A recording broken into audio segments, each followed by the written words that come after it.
begin by logging in. So of course this assumes you've already set up your system. I'm not going to need that. Now we can view the home page. This is what you're going to see when you log into Prima. To get the most out of it, of course, you want to connect your account to Clio, so we're going to do that by going to the Administrator panel, clicking on Clio, click Clio Connect, and actually to save us some time, I'm going to go to the Clio website here,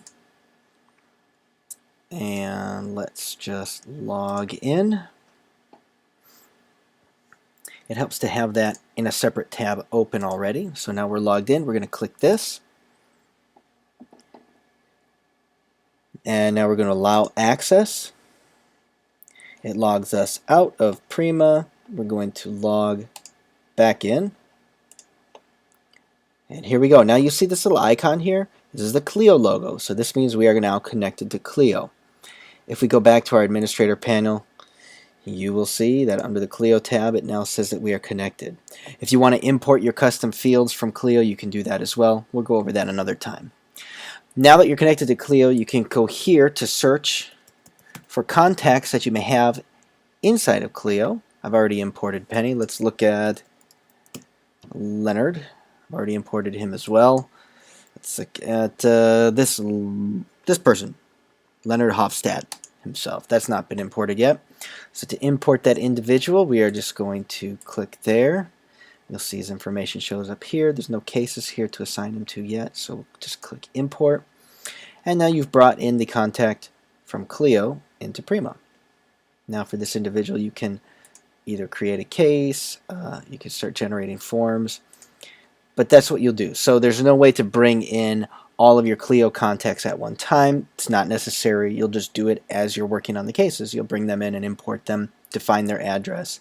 It's the best way to do that. So now that you've connected yourself to Clio, you know how to bring in a contact. The next question is, well, how do I start working on cases? Good question. Let's go to Penny for the answer. Here's Penny, and Penny has a case that we've imported through Clio. Let's click New, because we're going to make her a new case. To create a case inside of Prima, you click New, you go here, you can select your case type, and it's going to be, here we go, divorce with children, for example. Click Add. Now it's going to create this case inside of Clio and inside of Prima as well.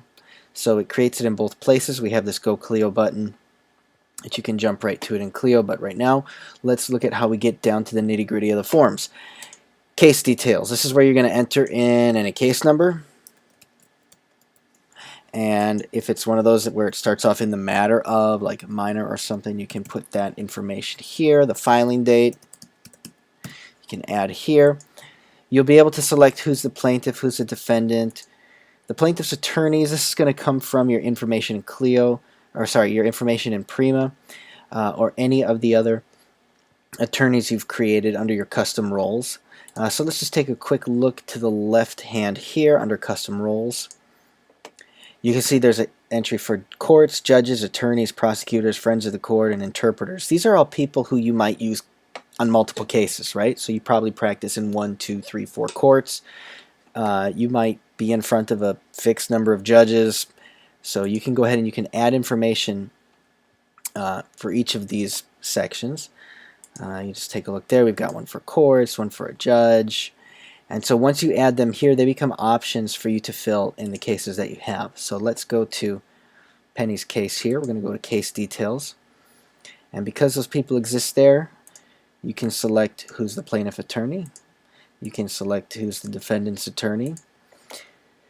If there's a friend of the court agency involved, if there's a prosecutor involved, who's the filing attorney, which court are we in, judge, and if there's a paralegal assigned to it. Now when we go to plaintiff or defendant, let's make Penny the defendant, and then the question is, well, how do we assign the plaintiff or the other party in the case? Easy. You go to the primary contact here. So we're going to go to Penny's contact page, go to related contacts, and let's just link an existing contact. Okay, there we go. There's Leonard. and we'll call this spouse for now. We're going to link them. Now that they're linked, we can go back into Penny's case, and we can go to our forms. Well, no, case details is where we started. We'll go to the plaintiff, and now we can choose Penny or Leonard. So we'll make, well, Penny can be the plaintiff, and Leonard can be the defendant. We're going to click Save. Okay, now even though we've done this, we still need to go to our forms, and this is where the autofill happens. For each form, you need to select the role. Who's the petitioner? Who's the respondent? Okay, and I know that we defined it under case details, but for each form, because they can be named a little differently, you have to do it here as well for now.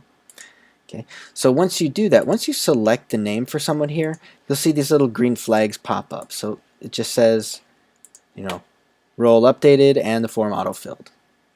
So we'll change this one to Leonard here, and you'll see that will happen again. And of course, it gives you this warning because autofill is a tool you need to be careful with. So let's go into the form and I'll illustrate. Everything here that's in green is something that Prima can autofill.